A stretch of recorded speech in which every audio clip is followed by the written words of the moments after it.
The Chargers had absolutely no way they should have won on Sunday, but once again, their quarterback Justin Herbert came up clutch, and the Chargers are 3-0.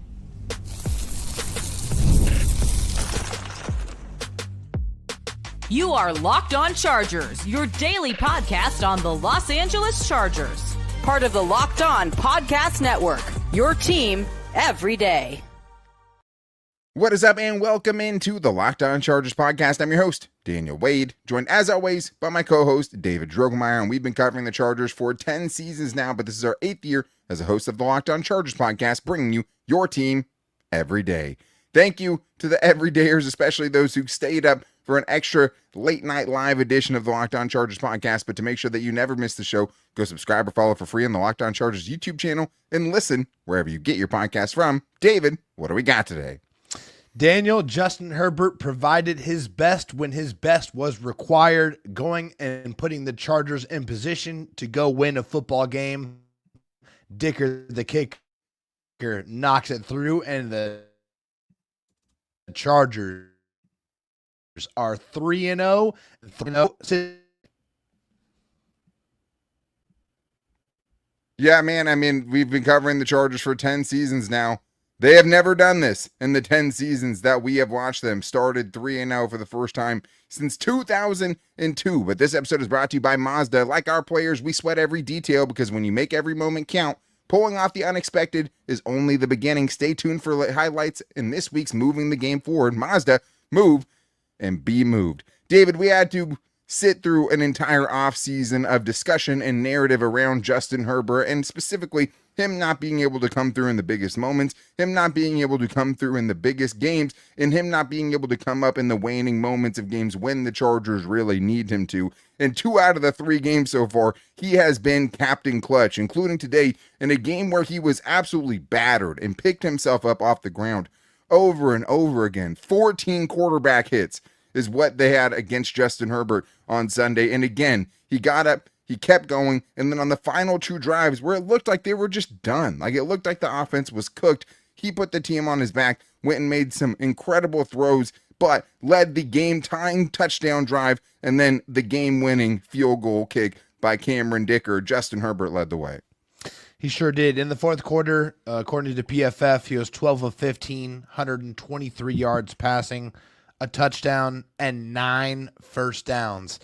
Justin Herbert was fantastic in the late waning moments of this football game. Not only did he put together that fantastic touchdown drive, but he made some good throws and some smart decisions to be able to put the Chargers in position to set up that game-winning field goal. And, of course, the guy with ice water in his veins, Dicker the kicker, steps up and knocks it straight through the uprights to deliver Justin Herbert one of his best and, I would say, most signature comeback wins.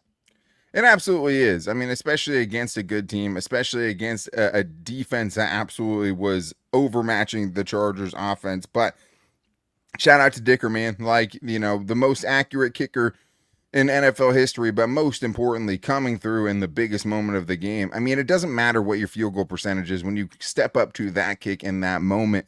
Shout out to veteran long snapper Rick LaFaro, who came out of nowhere, right, to be on this team after Josh Harris got hurt. J.K. Scott for handling it. But Nate Kading was once the most accurate kicker in NFL history for a time. He never made those big kicks. So Cameron Dicker, shout out to him. But let's go back to Justin Herbert and specifically what I'll call the throw, right? You have famous moments in NFL history, the catch and other things like that. But to me, this one was about the throw of this game, and that was the Chargers with 2:37 left in this game, driving after just getting demolished on several drives leading up to that.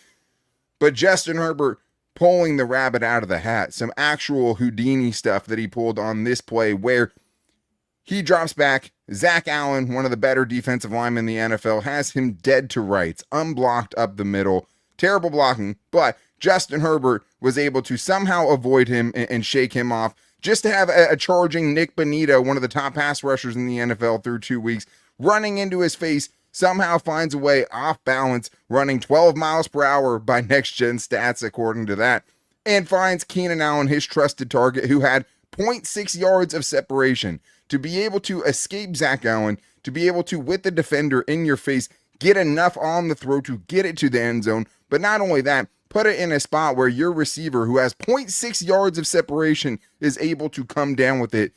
It was reminiscent of the Darius Davis throw last year, off balance throwing to him. But even bigger moment this time, truly godlike play, one of the best plays of Justin Herbert's career. It's an MVP level play. That's what that is. When everything is breaking down around you and you're forced to create and you're forced to be able to have to keep the play alive with unbelievable pressure in your face, staying calm in those moments, sidestepping, creating, and throwing on the run, and not just throwing on the run, throwing a dime to the end zone to Keenan Allen, who, what can you say, man? Another game, another touchdown for Keenan Allen. It's just unbelievable to see that connection. And not only that, but in that big moment where the Chargers absolutely had to have a score, they go get one, and Justin Herbert put together an MVP type play right there. It was awesome to watch. One, how nice, right, to, have Keenan Allen in a big moment like that, not having to draw the other team's best corner, in which this case it's the defensive player of the year, Pat Surtain, because he has to cover Ladd McConkey, right? So yeah, to have both of those guys, there were questions about it, but all they've done is answer the bell. But for this team to start 3-0 in not just the 4-year season, but inside the division, according to Bleacher Report, first time a team has started 3-0 inside of their own division to start their season since 2006, when the Bears were able to do it. You don't often get 3 games inside of your division to start the game. But David, it's just gigantic. There was no time for the Chargers to warm themselves up. There was no kind of, way for them to kind of coast through the beginning part of this season. It was back to back to back this week on a short week, even at home, was a super tough matchup against that defense.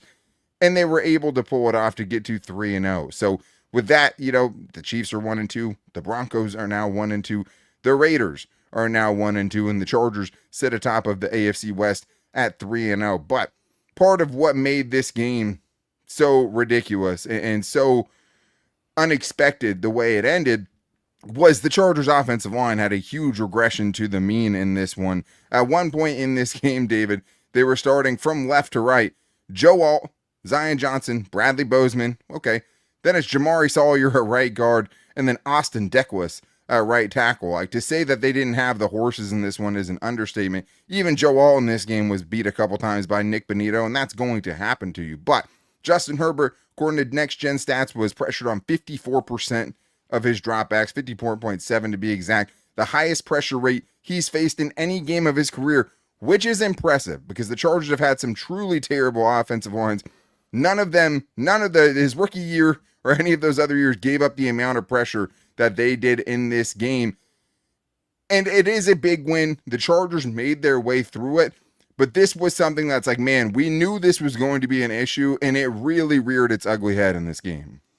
Yeah, it did. And the Chargers came out throwing the ball quite a lot. And so that they were kind of testing it, trying to see, if they were going to be able to continue to do what they did to the Chiefs and to the Raiders, be able to open things up through the air.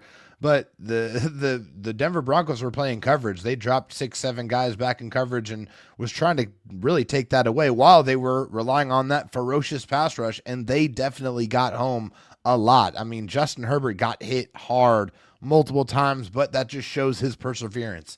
That just shows his toughness to be able to get hit and get back up again and again and again and still go out there and make the big plays, make the big throws. When your team needs it, you put your team on your back and you go provide the type of performance that an MVP would give you. That's what happened today throughout the game, even with the unbelievable pressure that was in his face affecting the game. Great performance by Justin Herbert in the wake of a not so great performance from the offensive line. Yeah, and it'll be big this week to see what happens with Mekhi Becton, because he could be missing next week too if he does have a concussion, which since he didn't return to the game, you assume that he has. And this is my main point here, which is just like great that the Chargers were able to work around it. Seemingly impossible.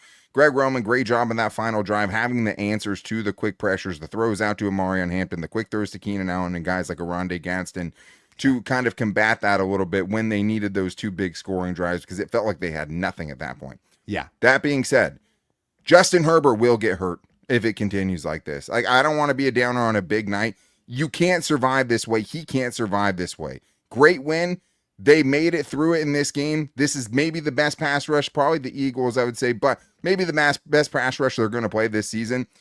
It has to be better. He's not going to survive it. They hit him 14 times in this game, and some of them you could see him wincing as he got up. You have to be better because this is great. It's a great story. You have to protect your quarterback if you want to make it through and do the things you want to do this season. But we still have more great stuff to get into, including the coming out party for Oronde Gadsden II in his first career game. He came up big, so we're getting into all that and more in today's Locked On Chargers podcast.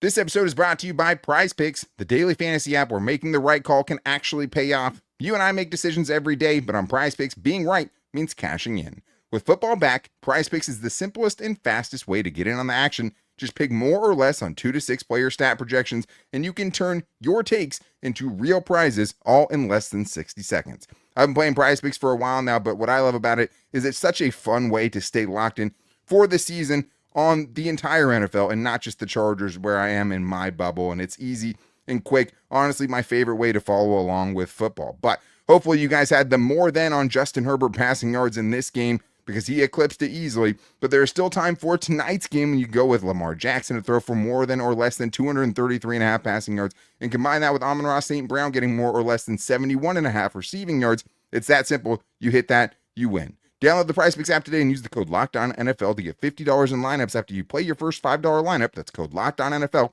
for $50 in lineups after your first $5 play. PrizePicks, it's good to be right.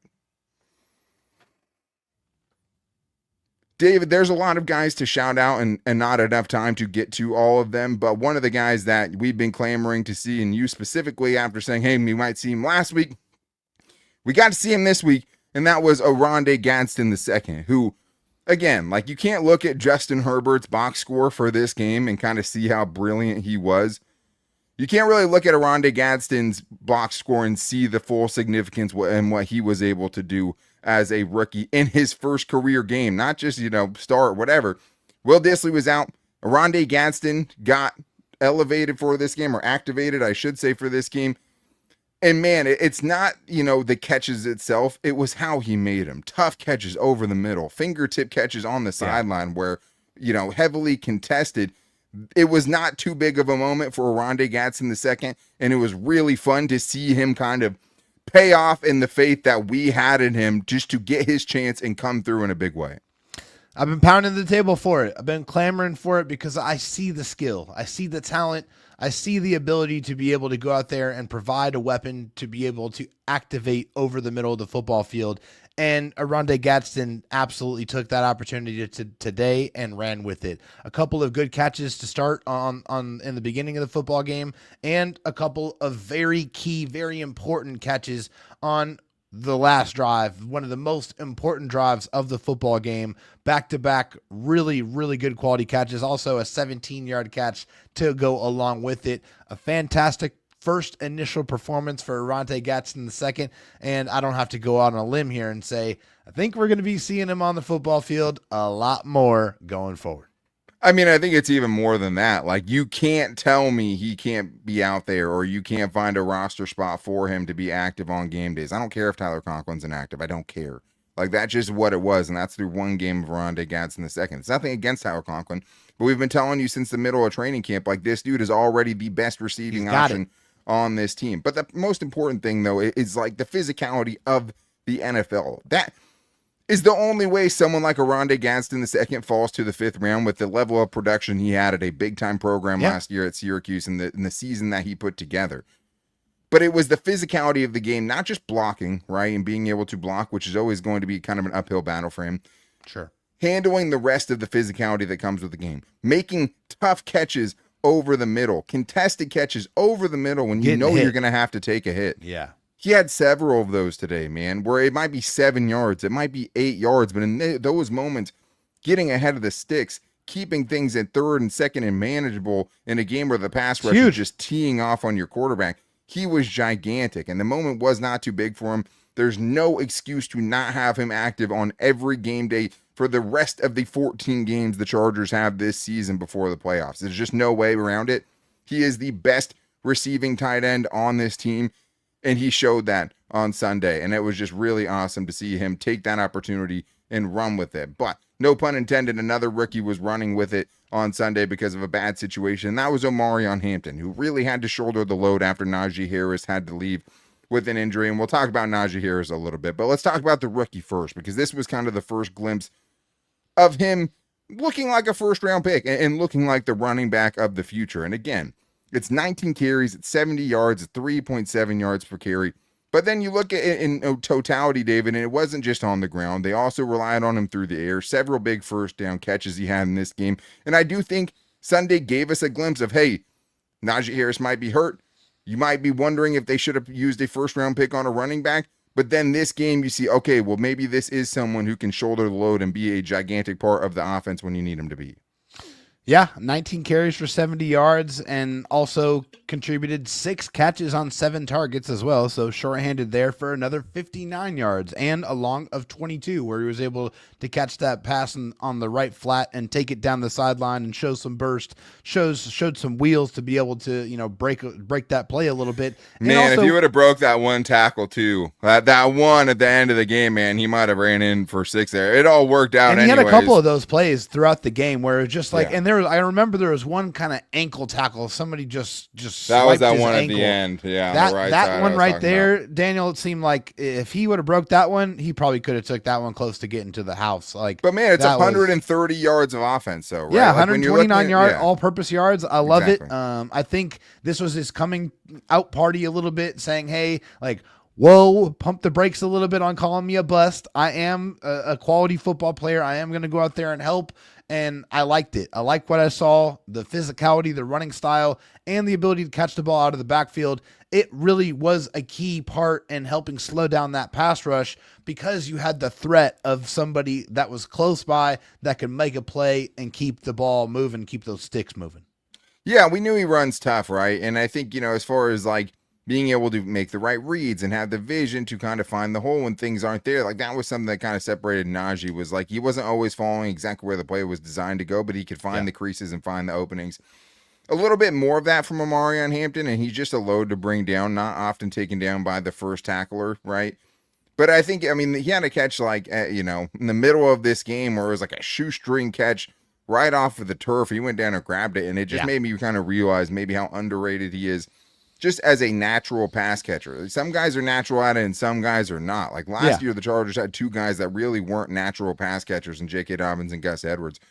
Oronde Hampton has that. So to average almost a first down on those plays, to be a reliable outlet for Justin Herbert when the pressure was really heating up, I thought was super impressive in this game. And there are going to be many better games to come. But man, I mean, let's look up when the first time, you know, Melvin Gordon had an 129-yard performance in that rookie season. I'm going to guess it never happened. But this was a huge game for Oronde. Unfortunately, it came because of a devastating injury to Naji Harris, who suffers likely an Achilles tear. Not something you like to speculate on, but when you see that specific injury, you see the kind of Achilles snap back up the back of his leg on a non-contact injury. It was terrible, man. And like this Naji Harris saga was like, man, was this really worth it? Like with the fireworks and all of that, like how much of an impact is he going to make? But he looked good. And that's, you know, obviously it's terrible for him either way, whether he looked good or bad. But even in this game, 6 carries, 28 yards, 4.7 yards per carry. The last couple of weeks, he's been the better of the Chargers' 2 backs. And of course, after not missing a game due to injury in his first 4 seasons, he comes to the Chargers and it looks like his season is done. Just absolutely horrific. I mean, horrible to watch. And yeah, unfortunately, that's one of those injuries where it's crystal clear when it happens and you know it. We've all seen it before.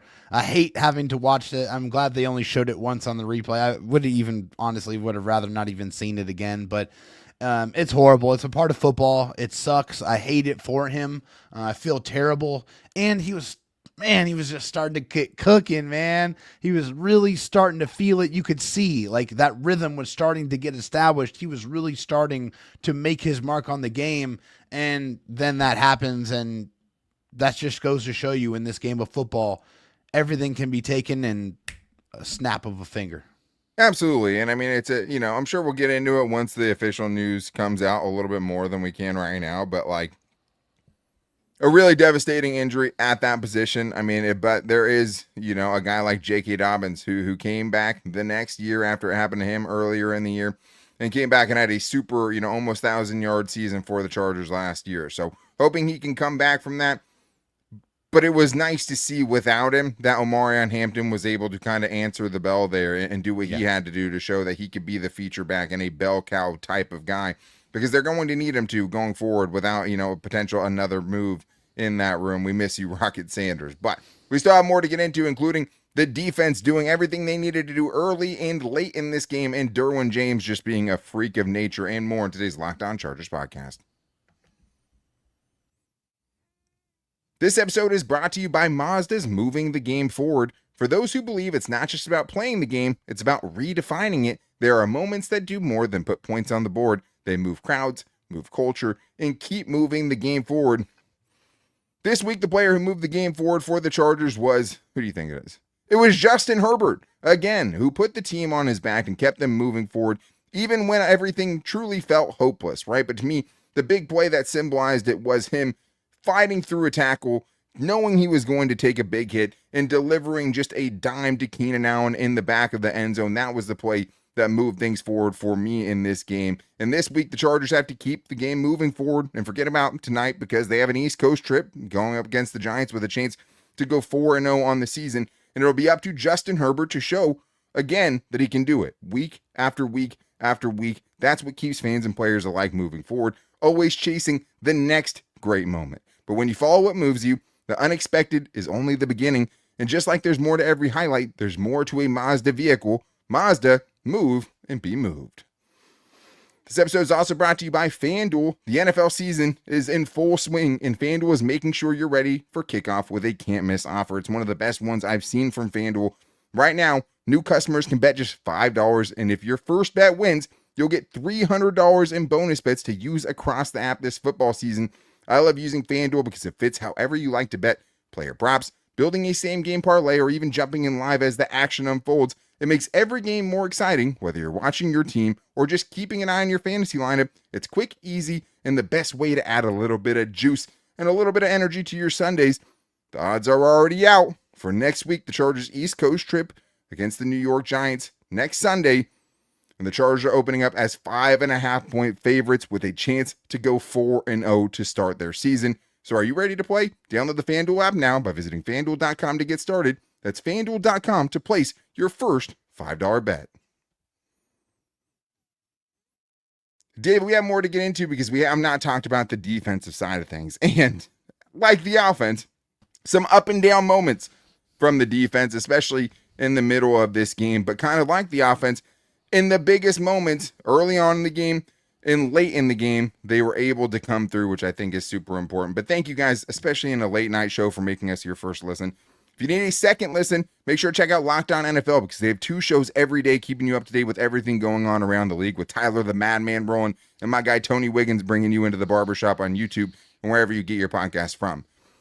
Let's talk about the defense in general first, Dave, before we get to Derwin James, because for the 3rd consecutive week, Jesse Minter just is a madman, dude. Like, the way he's coming up with these game plans to stop these teams, especially early on when all of these teams are scripting plays and plays and plays and drives to go up against what they think Jesse Minter's defense is going to do and catch them off balance, and they just can't do it. And in this game, we'll talk about the frustrating parts of the Chargers defense, but look how it started. Broncos, 3 straight 3-and-outs. It took the Chargers offense some time to kind of get their bearing in this game. They only allowed 4 yards on the first 3 drives, forced a punt on the first 4 drives from the Broncos offense, a lot like what happened last year against Bo Nix. And then late in the game, after giving up 20 unanswered points, right? After giving up 17 points on a 3-drive stretch where you have J.K. Dobbins having a, three carries for 66 yards on a drive at one point. The point being, everything was going bad. In the final 2 drives, the Chargers defense forced 2 3-and-outs. How many times have we seen Justin Herbert's defense, after he makes a big play to Keenan Allen, immediately go give up the game-winning touchdown or the game-winning field goal, or never give him another chance? Not only did they do that, they gave him another chance. They gave him time to go win the game. Hats off to Jesse Minter's group, who had some rough moments, but at the beginning in the end of the game, they came up huge. They were unbelievable. I mean, yeah, there were some instances out there where there's some plays that they would want to have back, no question about it. But for the most part, they were, again, just stifling. They were absolutely enveloping. They were just they were a defense that was making everything very difficult. They did not give away anything easily. They made it hard. Like, they hit you hard. They wanted to make sure that you felt it when you played this defense. They were all over the place. They made Bo Nix's life very, very difficult. Yeah, they only sacked him twice, but they did get pressure on him. They did get their hands up to be able to knock down a couple of passes. They absolutely affected the game. And just like Justin Herbert, when they needed their best, when they needed to get off the field, they were able to make the plays to do it. This is definitely one of the best defenses that we have ever had the pleasure of watching, and Jesse Minter and his entire defensive staff deserve credit for what they are able to put on tape with this defense. And not only that, man, like, it probably isn't one of the Chargers' top 5, maybe even top 10 most talented defenses. It's just the best coach defense that we've ever seen from the Chargers, picking up right where they left off last year. Still have yet to give up more than 21 points in 3 division games so far this season. And yeah, again, like, you're so scarred. There's so much scar tissue there where you're like, man, I've seen this movie before. Hey, Justin Herbert did something great. We've seen that. Yeah. The defense still had to get him the ball back for that game-winning field goal drive. So just big, big moments from this defense. And there were some down parts, but to have this game with no Khalil Mack, with a Deion Henley that didn't feel 100% in this game either. Yeah. It was another captain that really picked up the slack, and that was Derwin James. And you cannot watch a Chargers games without feeling the impact that Derwin James had, not just because of the physicality, but he puts up box scores that only Derwin James can put up, David. Like, there's certain guys where it's just like, you could just show me the box score, and I can tell you it's a Derwin James one, because he's really the only guy that can affect the game in as many ways as he was able to do it, and he put out another clinic on Sunday. Derwin James is unbelievable, and Jesse Minter has him playing at an all-world level. I mean, putting him close to the line of scrimmage where he can affect the game. 12 tackles, 4 tackles for loss, which is absolutely insane. And according to True Media, this is from Daniel Popper, this is the most from a defensive back in a game since 2016. That is just crazy. And Derwin James, he plays with his hair on fire, and also got a really awesome sack where he was able to continue to kind of keep the play moving, where he didn't win initially, but he did not stop. He would not be denied. Picked up that big sack, and it's just a Derwin James show, man. Every time he steps on the field, you can tell that he's healthy. You can tell that he understands this defense, has full command of it, because he is putting his stamp on every single one of these games. It's good to have Derwin James. Well, yeah, I would say shout out to Derwin Jr., but Derwin is Derwin Jr. Mini Derwin, Tar Heel still, right? Yes. Another guy. Several clutch open field tackles Just where you massive can tell tackles. they're hunting him, and it's him in between a 20-yard first down, and he came up with several of those. But yeah, as far as Derwin goes, man, like, surprised he didn't have a PBU, because he did have that moment where a ball got batted up in tight coverage that should have been intercepted, and of course was caught by Lucas Kroll. That leads to the 4th down play where they get the broken play touchdown against the Chargers defense. But that was like the story early on. Justin Herbert has a defender make a great play against him, bats a ball up that gets intercepted. Bo Nix has the ball batted into the air, and it's caught by his tight end for almost a first down. That's how it felt like the game was going at one point. But Derwin James, with no Mac, with a less than 100% Deion Henley, he had to be that guy on Sunday, and he absolutely was. Another all-pro season really happening right now for Derwin James. Yeah, that's the crazy thing with this defense. It's awesome. It's great. It was great to begin. It was great to end. It's had some tough moments in the middle of games. You look back to that Kansas City game, right, where things started unraveling. This game, the same thing kind of happens, where you give up a late touchdown to end the first half. You end up coming out of the second half slow, and they were able to kind of come back in this game, get ahead and build a lead against the Chargers with a defense to back them that is really hard to go up against. But that's the crazy thing, man. Like, there's things for this Chargers defense to clean up. Like, they've been insanely good, and they're still really head scratching moments from them, especially in, big moments. The 4th and 2 play, it's 10-0. You have a chance to give the ball to your offense at midfield with a chance to put on more points on the board.